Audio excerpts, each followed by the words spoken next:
રાજ્યમાં D2D ઇજનેરી ફાર્મસીમાં પ્રવેશ મેળવવા માટે કોમન એન્ટ્રન્સ ટેસ્ટ અમલી કરાઈ છે। ટેસ્ટ માટે જાહેર કરાયેલા અભ્યાસક્રમને લઈને વિદ્યાર્થીઓ મૂંઝવણમાં છે। સરકારી ઇજનેરી કોલેજના વિદ્યાર્થીઓ પણ રજૂઆત કરવા પહોંચ્યા હતા।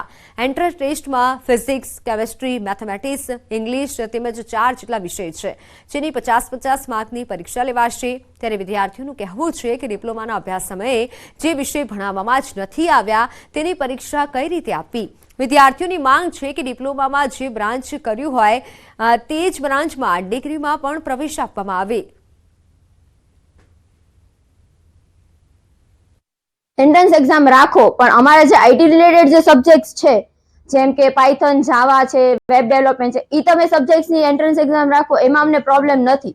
પણ તમે જે આઈટી રિલેટેડ ડિપાર્ટમેન્ટના છે, એક્સટર્નલ જે સબ્જેક્ટ્સ છે, એમાં તમે એન્ટ્રન્સ એક્ઝામ રાખો, એ અમને આગળ જતા બી પ્રોબ્લેમ્સ થાય ને અમે આગળ ભણ્યા નથી, જેમાં અમારે માર્ક્સ ના તો અમારે પ્રોબ્લેમ્સ થાય। અમને બી ફિઝિક્સ કેમેસ્ટ્રીનો કંઈ જ જ્ઞાન નથી। બસ આ જ મારો પ્રશ્ન છે। શું કરવું જોઈએ? આનો ઉપાય એ છે કે અલગ અલગ બ્રાન્ચ વાઇઝ તમે કોમન એન્ટ્રન્સ ટેસ્ટ લો। આમાં પણ જે વિષયો ભણ્યા નથી એ બાળકોને એ વિષયો અંગેની પૃચ્છા ન થાય અને જે તે સ્કિલ આધારિત પૃચ્છા થાય એવી અમે સૌ સરકારશ્રી પાસે માંગણી કરીએ છીએ। આઈટી માટે પણ આ એન્ટ્રન્સ એક્ઝામમાં આ બધા સબ્જેક્ટ લોકોએ લાગુ કર્યા છે।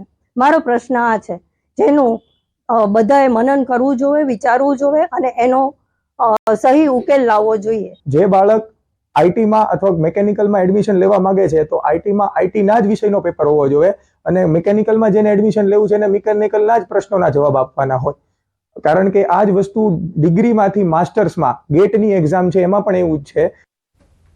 તો સમાચારોમાં હાલ બસ આટલું જ। રજા આપશો। નમસ્કાર।